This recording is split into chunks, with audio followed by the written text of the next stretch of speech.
Welcome to the Prison Professors Podcast. We serve people who face challenges with prosecution, sentencing, and prison. My co-founders are Sean Hopwood and Justin Paperny. My name is Michael Santos. We create digital content and our team offers individual consulting services. We also assist agencies that want to improve outcomes. To learn how we can help you, text the word PrisonPro to 44222. Again, text PrisonPro to 44222 and get our free brochure. You can also visit us at prisonprofessors.com or contact Justin at 818-424-2220. Please subscribe to our podcast on iTunes. Send confirmation that you reviewed our podcast and we'll send you a free digital book. Stay tuned for a 20 to 30-minute episode of Prison Professors. I am Michael Santos with Prison Professors, and we are so excited to have on our podcast today a true superstar, somebody who really embodies everything that we strive to teach with our Straight A Guide program. He's an individual who visualized success. He put a plan together, he prioritized every day, and he executed that plan to phenomenal success, even though he started in struggle, in poverty, in the prison system. Now he is a leader of mankind, a servant leader, and I am so grateful to have none other than Titan Gilroy of Titans of CNC with us today. Titan, welcome to the Prison Professors program. I'm excited. Thank you, Michael. That was awesome. We are so excited to share your story with people who are either going into the prison system or people who are locked up right now. And you could just do us a big favor by starting off telling us about what it was like growing up and what decisions you made that led you eventually come into the crosshairs of the criminal justice system.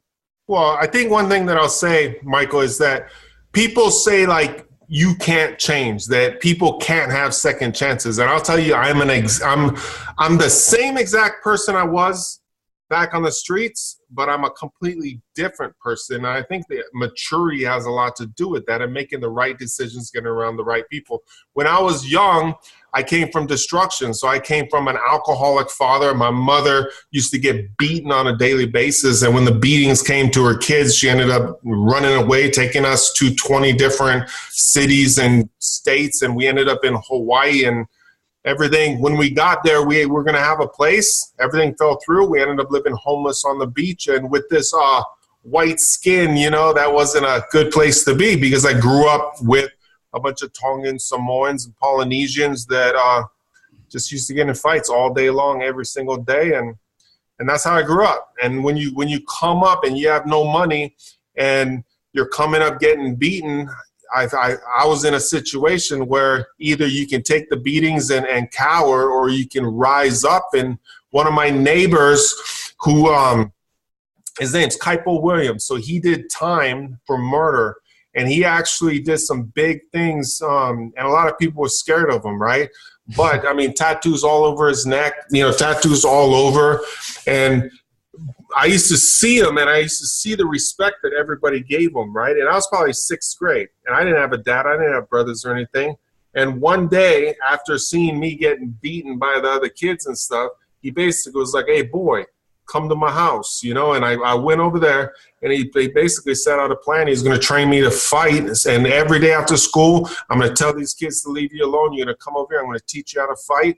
And he started teaching me how to fight every single day, taught me how to dive and go catch fish for my family, taught me how to, be a man in a way of, earth and living and stuff. And he became like my father, and I wanted to be like him. So I think I kind of, although we had a great relationship, to me at that time, being the biggest, being the toughest, owning that street and how everybody looked at me, it mattered to me. If I was going to get into a fight, I would take it to the extreme because I wanted people to fear me because I saw that was how he was successful.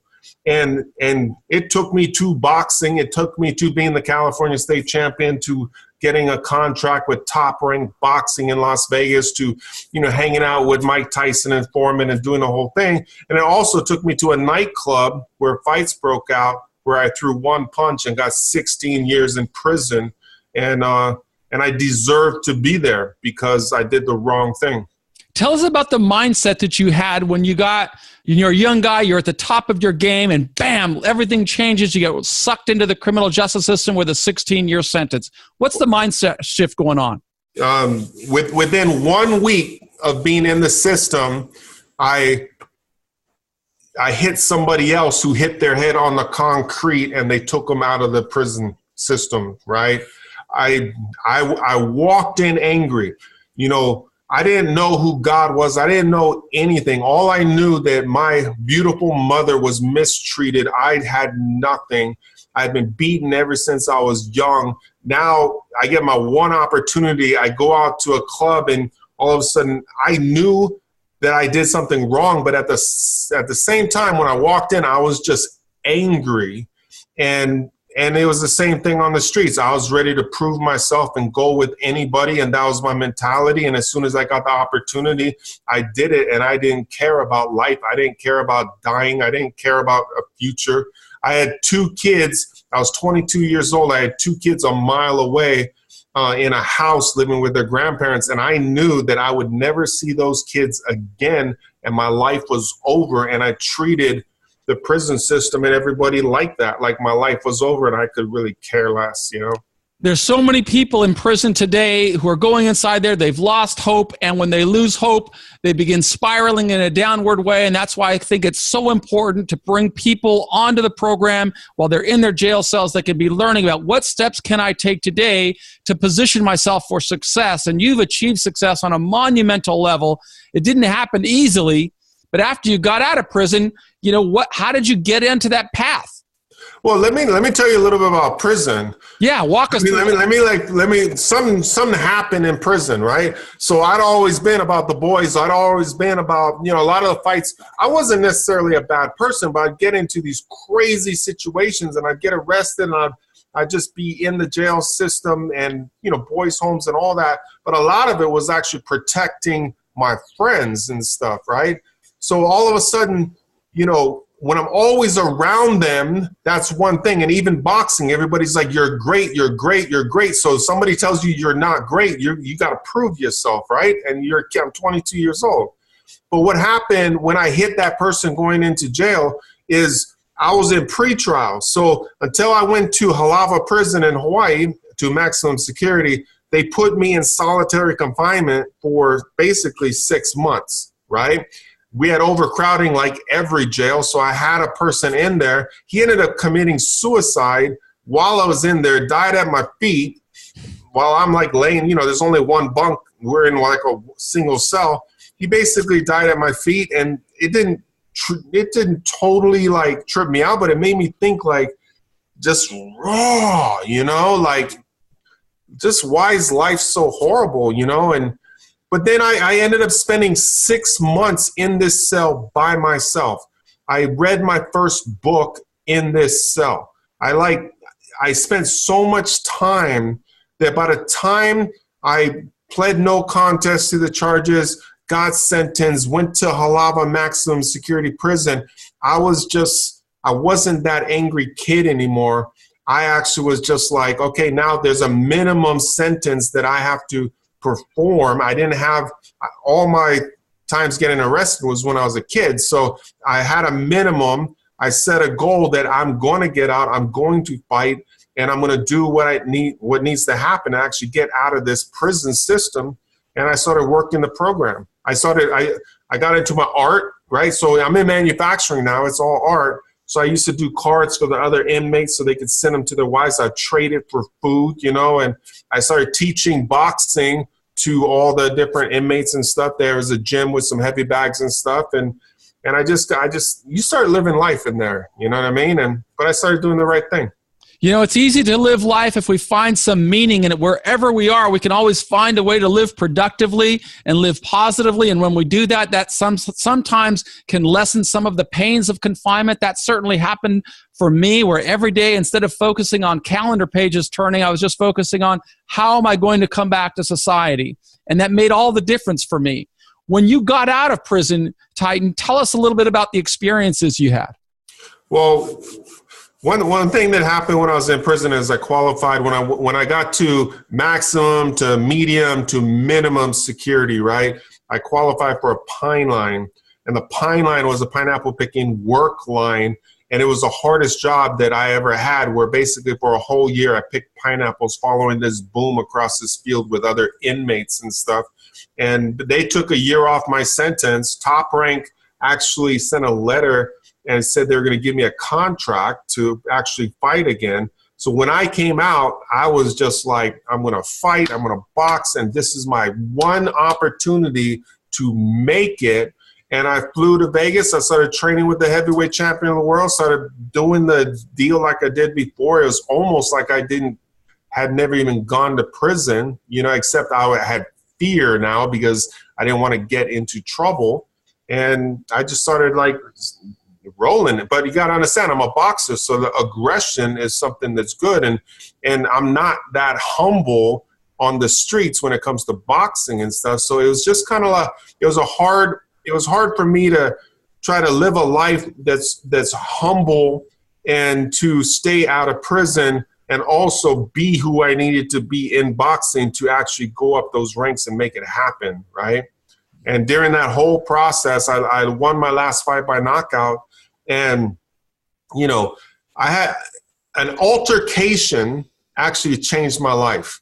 And would you like me to Yeah, I would love to hear it. Yeah, so it's funny because once it happened, I started looking at my life and looking at the people that actually came into my life and affected me and opened the doors to the destruction that would happen. Not saying I'm guilty of walking through those doors always, but it really started making me focus like, whoa, life is a trip, right?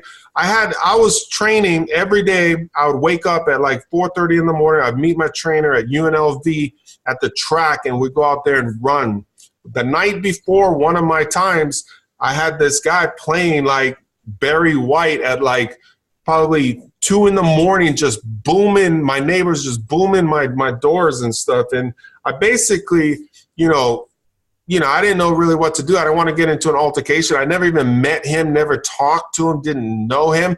But I put a note and just asked him if he if he could turn his music down in the morning hours. And if he needed help with his truck or something, let me know. I wanted to be a good neighbor. And that led to literally 2 weeks of him threatening my life, threatening people in the complex, threatening everybody. And then all of a sudden, after beating his girl and beating his dog and 15 cops coming to the facility, I walked into the parking lot. He chased me down.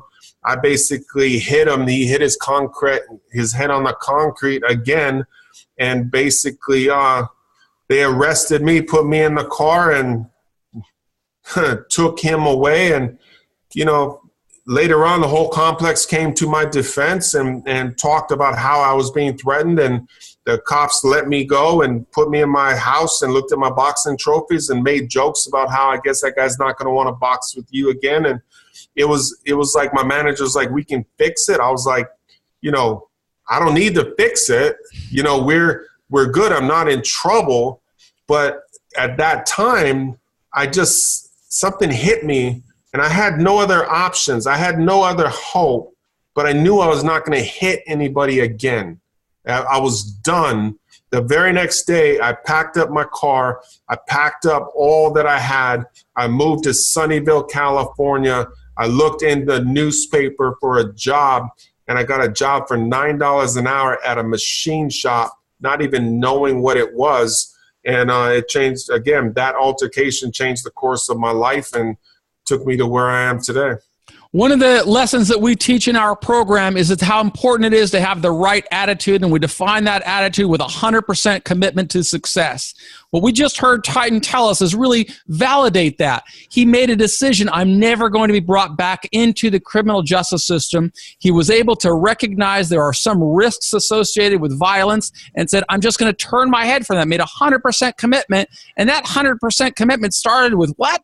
A minimum wage job, $9 an hour, didn't know anything, willing to start at the bottom. But at the end of the day, that commitment, that change is what resulted in him becoming Titans of CNC. It is what ultimately resulted in him influencing hundreds of thousands of people around the world.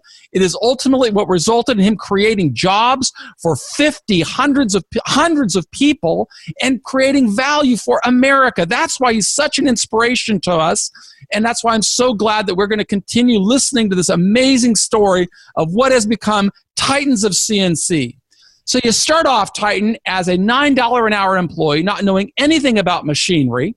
never having worked in even the industry or the vertical or anything about it, how do you progress from there? Well, I tell people, you get me excited, like, boom, yeah. But,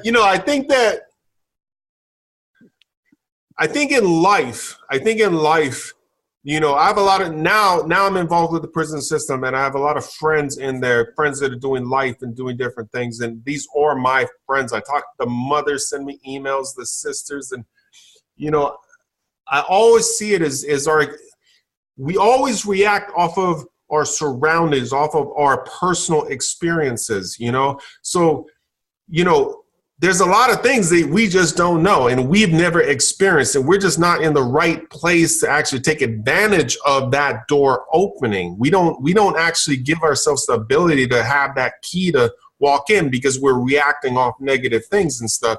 That's what I did my whole life. And then all of a sudden I walked through the door at $9 an hour. And mind you, I have something like $30,000, $40,000 in arrears in child support because I got this bill when I got out of prison, right? Which is reality. I have 2 kids in Hawaii. I left Hawaii and actually went to Vegas because I felt that was the only way I could actually support them. So $9 an hour is not going to cut it. But I walked in and basically saw these CNC machines. I'd never seen anything like it. It's a big robotic machine that costs $100,000 on a small scale, and basically it moves and it cuts metal. So they're mills and lathes that are run by computers. First time I was on a computer was actually doing desktop publishing in prison. I took a class. So basically they put me on these machines, and because I was an artist and because I was good with math, I got F's in everything else, but I got an A in math and I got an A in art. I basically jumped on this thing, fell in love with it, and all of a sudden, my aggressiveness from the streets, my fearlessness allowed me to learn from everybody and then look into the machine and have the guts to actually push it. And why do I say have the guts? Because this is $100,000 machine that is your life savings, and people are timid by it. But the faster you run it, the faster you can make products, and the faster you make products, the cheaper the products are when you sell them. Therefore, never mind my prison, I actually started running the things fast. I used my creative skills to figure out how to run more parts, run them fast, more efficient. I started making the boss money and literally went from $9 an hour to $28 an hour in a matter of 2 years. And guess what? I paid my own rent. I got my own car. I paid my child support. And one of the most important things is I had something to lose. I had hope because I had a job that I loved. And then all of a sudden I had attained things in life. My parole officer was still visiting me like every week, every other week. And slowly those visits, lengthened and stuff. But all of a sudden I had something that I didn't want to lose. I started just making the right decisions. And before you knew it, I could honestly look at myself and say, I'm a good man. Like, I treat people good. I'm helping guys in the shop. I'm doing this. And then my boss made me the foreman of the entire place. And that's how I started my career. So Titan makes it sound easy, but I know it wasn't easy. And I know it takes enormous commitment. And that's really what's important for somebody who's starting at the bottom. And if you're in prison, we're at the bottom. That's what you've got to realize, is that it's not going to be easy and it's not going to deliver success with happy talk. You got to do it. And I know, because I've read the story of Titan, that he didn't only work the $9 an hour, 40-hour shifts. When his shift ended, he was volunteering overtime. When it wasn't getting paid for it, he was learning on his own. I'd love for you to talk a little bit more, Titan, about the enormous commitment it took on a personal level to become the best in the world at what you do. And that's what you are. And that's why you're a great teacher, because you did it. You didn't talk about it. You did it. Tell us about that commitment and what it took. Well, I think when you come from where I come from, you're willing to put the work in, put the time in. And from the moment I walked in, I wanted to, I asked for the books. I asked for the work. I was fascinated. When we were going through, we'd have different jobs and stuff. I would literally go home. My boss would tell me to stay home, and I would come back and work all night and basically put in 20-hour days because I wanted to get the work done. I wanted to deliver parts, and that built up a trust with my boss. And trust me, like that was a very abbreviated, during those 2 years, but coming from prison to running a shop and actually making a living for yourself, I had to do everything everybody has to do. I had to explain myself to people. I had to hold myself back. When you're a fighter, and when I was a kid, basically a 20-year-old, if somebody disrespected me, I hit first. And that was just my mentality, and that helped elevate my brand, if you will, for fighting and stuff. So all of a sudden, I'm trying to be good.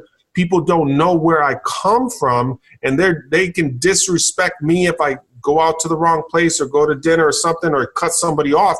And it took a lot of time for me not to react quick, not to say something and put somebody in their place. And so I grew as a man, I grew as in work, and I ended up getting married. I ended up growing and figuring out how to actually just not be so demanding that everything's my way, and realize that relationships are a two-way street. And that's not, when you're in prison, that's not when you're in prison, you're coming out, you're getting everything you have is because you got it, right? You went after it, and nobody's doing you huge favors and stuff.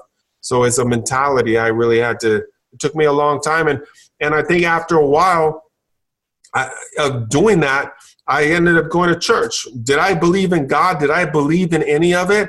I didn't, but I started thinking to myself, all these houses have beautiful cars next to them. All these houses have this. All these people they go to church and they do this. They all have these lives. If I'm around them because I have bad thoughts in my head, and I have no remorse. Having no remorse, meaning I can see people die and it doesn't bother me. People can cry their eyes out in front of me. It doesn't bother me, unless it is affecting me personally. Just being real, that thing in me started bothering me, and I started going to church. I went to church for 2 years. I didn't believe in the Lord because I couldn't wrap it, my head around it. And all of a sudden, I ended up having these things happen in my life. I gave my life to Him, and He gave me purpose. And then basically, I just been running hardcore ever since that day, probably 18 years ago.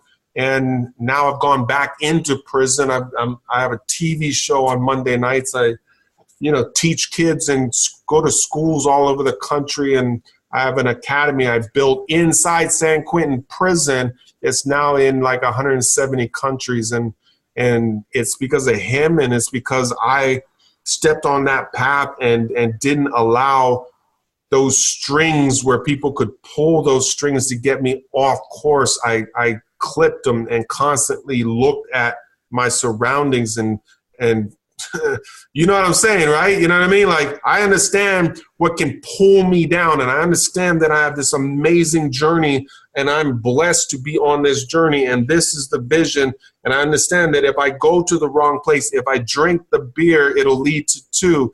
If I put myself in this situation, I need to stop putting myself in those situations. I need to stop leaving those loose strings so that I don't give people opportunities to pull me off the track, because we're going to rise to greatness and make it happen. And boom, let's do it. Boom. And yeah. that's what we're hearing. And that's exactly what we're striving to present and project in the Straight A Guide program. There's a component of our program that talks about awareness. Anybody could have went to that metal shop at $9 an hour and had the same path that Titan has had. But Titan was on a path. That's what he told us. I wanted to read the books. I wanted to learn. I observed what's going on around me. What are successful people doing? He starts to model those successful people. And then what happens? people start to believe in him. He doesn't only become aware of opportunities. His foreman says, hey, I'm going to make you a manager. You've got leadership potential. He goes to church. New opportunities come his way. Why? Because the world's becoming aware of him. He believes in himself. It makes it easier for other people to believe in him. And it doesn't matter if you're in a jail cell, if you're in a high security penitentiary, if you just got out, if you're just going in. It doesn't matter when you start sowing these seeds. If you start sowing these seeds, your plant is going to start to grow, you're going to start bearing fruit, and you're going to eat from it from the rest of your life. That's a biblical passage. That's not our words. That's not Titan words. That's right from the Bible. And you've seen it for 2,500 years. You're going to see it in your life if you begin following the leadership that Titan is teaching us today. Now, Titan, I know that after those couple of years, you became a manager and a leader, and then it came to the point, I think it was in 1995, that you decided to start your own path, and that embodies, that furthers the message of somebody believed in you. They believed in you so much that they signed a big note, even though you were a convicted felon. Yeah. Even though you went to prison for a violent crime, somebody guaranteed a big note for you. They believed in you that much. Talk with us a little bit about starting your business and the capital that it took to get started. I think that, so it was 2005. Okay. So when I was in prison in 2005. So I was in prison in 95. So it was 2005 that actually happened. So 10 years later, I would start my own company. But what had happened at the first company, I worked there for 4 years. I ended up raising as high as I could. When I left that company, because I just wanted to get out of the Bay Area, I wanted to be around trees, and I moved up towards Sacramento. I basically, my boss offered to help buy me a house. That's how much he loved me. That's how much I put into his company. And I settled for a toolbox, a $1,000 toolbox he put in the back of my truck when I left. And I went on a journey. I went through all these big companies. I got jobs, and it didn't work out. I got cheated by people who I made millions of dollars for, and they basically went against contracts. And what I felt is that they had cheated me. I went through these years right there, probably 5 years of building other people's companies, of making other people money, always having a promise, and it always falling short. And I basically just struggled and struggled. And one day, when I finally had enough and I had no money in my pocket because I was paying $1,500 child support, my child support had gone up, and basically just trying to make a living, I basically made a decision to go out on my own. A lot of people now I had a reputation in the industry for making people money, solving problems, for making we make rocket parts that go onto a rocket that goes to space, right? We do crazy components out of titanium and different things. And it's not just something you can send to China. It takes an artist. It takes somebody who understands the metal and the cutting tools to actually shape that part. And I had a reputation in that. And basically I set out to start my own company, and every single door that I opened closed. And then a gentleman that worked for me on my night shift of my last company, both his parents had passed away. They left him $50,000 to his name. His hands were going, his eyes were going. He used to own his own shop that had failed because it was a manual shop. He came to me and said, Titan, I could invest this, but I could do this. I'm going to lose it no matter what. You're the only thing that I trust. I'm going to actually invest my $50,000 in you. And I said, Jeff, his name's Jeff. I said, Jeff, I'm not going to take your money. I'm not going to do it. I kept knocking on doors. Nothing happened. I went back. I said, if you give me the $50,000, I'll triple your money in 2 years. He gave it to me. I spent it like that. He refinanced his house, almost got divorced over it, because his wife had never even met me. And she's like, you're basically ruining our lives. Took $75,000 out. Boom, gave me $125,000. I spent it like that. And today I gave him $620,000 back. So he gave me $125. I gave him $625. And he lives in Texas, and his new house he bought from that investment. And he's a good friend of mine. I see him online all the time. Boom. Yeah. So awesome. And then what Titan did when he said he spent the money, what he didn't reveal is he wasn't out buying a new Camaro, and drinking. He was spending that money, investing that money in America, making jobs for other people, making equipment that makes America awesome and employs more people. That's what leadership is about. And then he started teaching other people how to do the same thing. He spoke about going into San Quentin, and we're going to get there.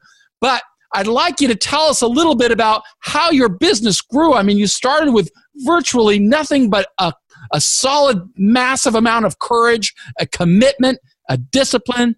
People believed in you. You built a business. First year revenues, boom. What are they, Titan? Well, when you did the boom a second ago, I literally got chills. I want to share something, and this is not about me. And this is not something you're going to read in a magazine or a newspaper article or see on the show. But one day, going back to Jeff, I don't want to say his last name, but going back to Jeff, one day he bought his house. He had done different things. It's his entire retirement. I knew it wasn't going to get him to the end, right? And he didn't ask me. He didn't say anything. And one day I called him. I talked to my wife and I called him. I said, Jeff, now that basically that's all done, I'm going to give you $2,000 every month until the day you die.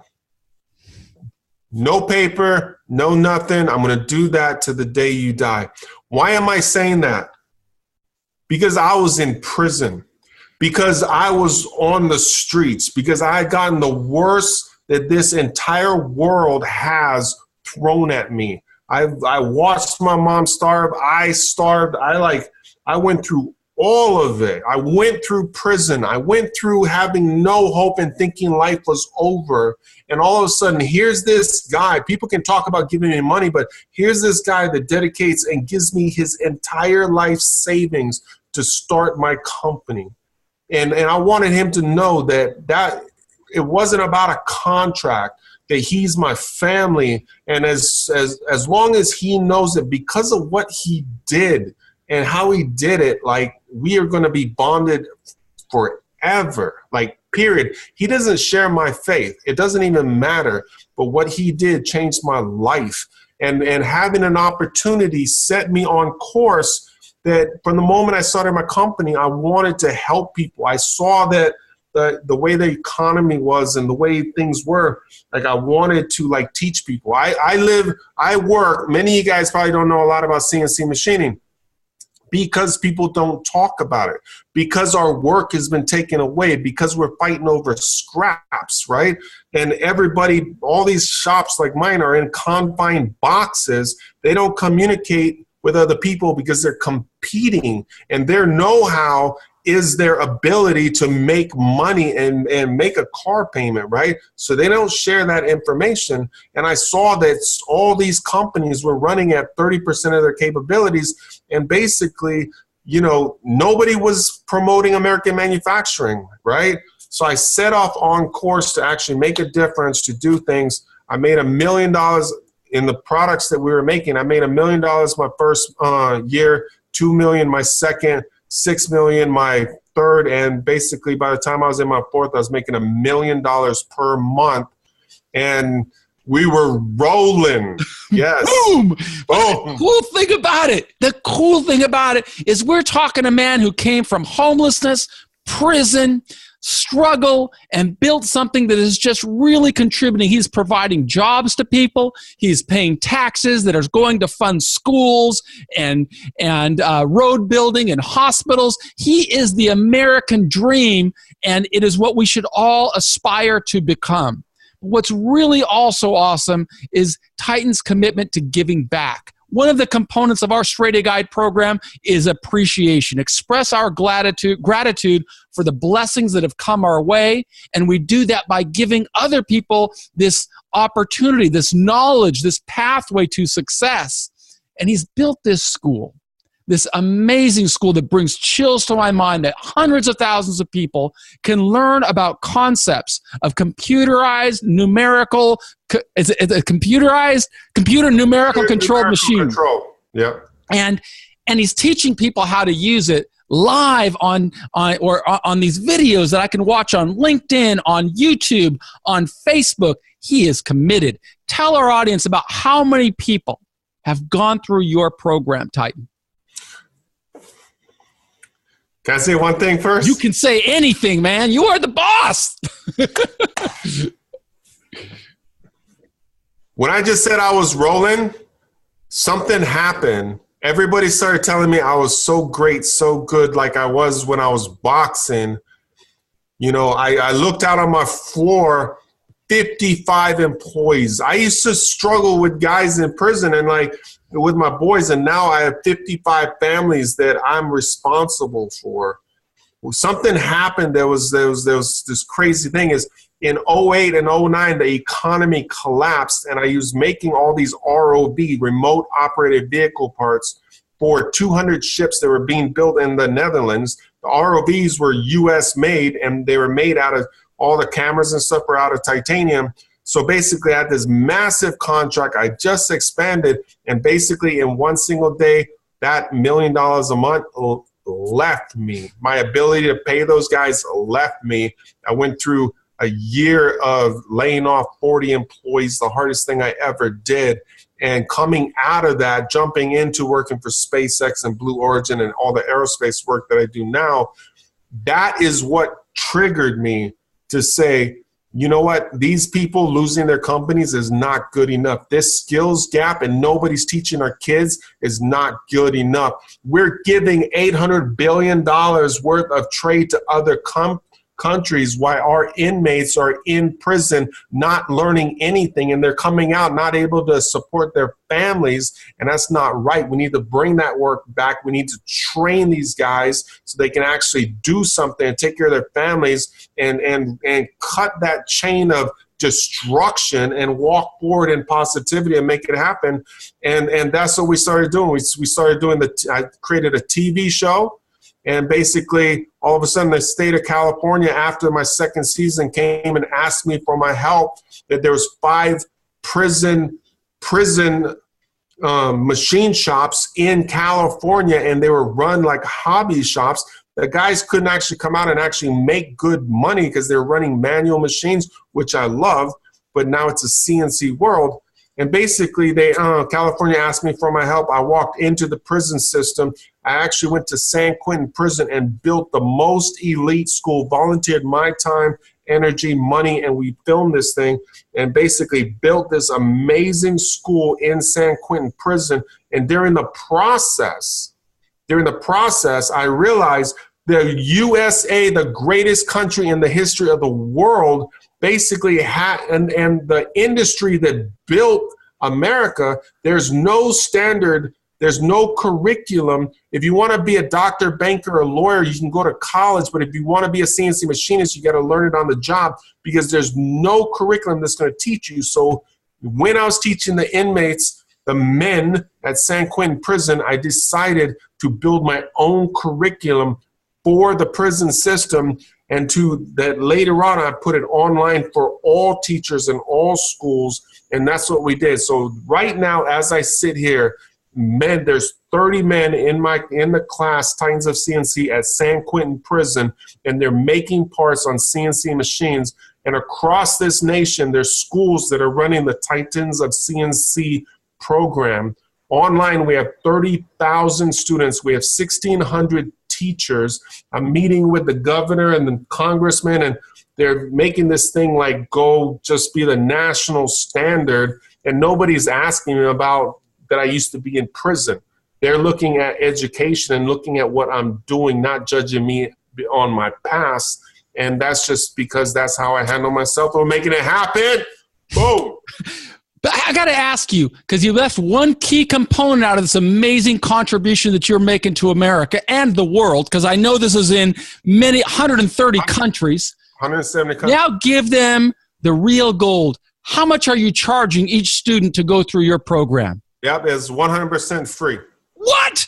I mean, that is contribution. He is now working with the governor, and this takes courage. It takes courage to take anybody that's like us, who has a felony background, a criminal background, went through prison for serious crimes, to believe in us. I've written about my story and all the people that have believed in me. I've only been out of jail for 4 years, got $3 million worth of products in place. Why? Because just like him, people believed in me, and people will believe in you. But the reality is, it takes a lot of courage from people like Governor Brown, Director Secretary of Prisons Scott Kernan, Dr. Brandt Choate, Al Rivas, Shannon Swain, all of these leaders that bring people like Titan in, because it is the voice of the formerly incarcerated that can most effectively inspire the people who are incarcerated. Yeah, I'm so grateful to you. Let me say something. Life is about solving problems. So the curriculum's free, but why is it free? Because I'm not money hungry. If I'm going to create something, if I'm going to put a piece of artwork on the wall, I want as many people to see it as possible.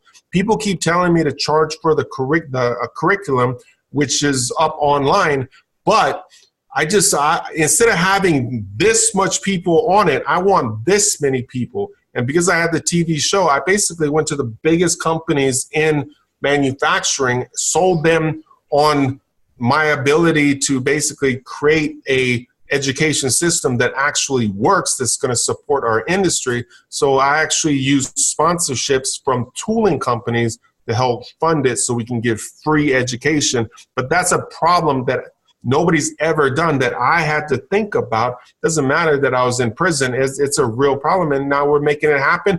Do I have all the money I want? Do I have everything? No, I walk on eggshells. I walk a fine line. I risk everything because my belief is so solid right there, right? So free is free, but nothing in the world is free. You have to figure out the problems and solve those problems and do it. And that gift that you have, that's what makes you different if you can do that. That's visualize the best possible outcome of success, put a plan in place, prioritize. You got to hit priorities first, and then you execute the plan every single day. That's what the Straight A Guide is about. That's what Titan Gilroy is about, Titans of CNC. If you haven't had an opportunity to see it because you may be in prison, I encourage you that when you come home, you do your research on it just like I have, and you will find a roadmap to success. It is an amazing story on Facebook, Twitter, YouTube, LinkedIn. This is an individual who truly gives back, and he spent 45 minutes, half an hour more than half an hour with us, and I'm just so grateful to you for spending the time. We've come to the end. I want to say, do you got any last words for our audience? I was gonna say, I went back in San Quentin prison. I went back into San Quentin prison and walking through and going through the scanners and doing all the different things. That was an experience for me. This was real life for me and stuff. And today, I look at my entire journey, and although I'm not proud that I hurt people, I truly understand that everything I went through in life is what qualified me to go back into San Quentin prison. For the guards, for the warden, for all of them to say they've never seen these guys sit in silence for an hour and listen to somebody. Why would they sit in silence and listen to me? Because I am qualified, because I've sat where they've sat. Michael, you've sat where they've sat, right? Because of our experiences that was a negative, now with my faith, God has turned it into a positive. He has anointed it, and now I can go in and touch lives. One thing I would say to anybody out there, your life is not over. It's all about you. You have to make the decisions. There's negative and there's positive. You have to shut the negative down. Doesn't matter if you had a bad day. You got to shut it down. You got to go to the positive. You got to walk on that positive path. If you have negative friends, you have negative influences, it doesn't matter about relations. You have to separate yourself so that you can actually do something in your life. You can take care of your wife, your kids. You can have a wife. Today I have a beautiful wife. I have 5 children. I've got a beautiful house and I got a great life, and I put the time in because I understand how far I've come. right? It doesn't mean that you turn your backs on your friends. You just need to get away so you can become that person that can be a positive influence in their lives and pull them out and understand that everybody has a path. They all are at different levels, and you can do it. You can make it happen. So it's all about you making those decisions, rising up, rising to greatness. It starts right now. We'll make it happen. You got to be 100% authentic. That's what we've seen in Titan Gilroy. That's what we've seen in every episode. He gives 100% commitment. That's what we're asking from you. We're so grateful to you, Titan, for sharing your inspiring story with all of us. And we will work hard to prove worthy of this time that you've given to spread your message in places where people don't have access to the web and can't see your amazing story. Awesome. That's awesome. Thank you very much. I am Michael. On behalf of my partners, Sean Hopwood and Justin Paperny with Prison Professors, we are so grateful to have Titan Gilroy with us. If you want more information on how we help, visit prisonprofessors.com or text the word Prison Pro to 44222. We'll be back tomorrow with another inspiring guest.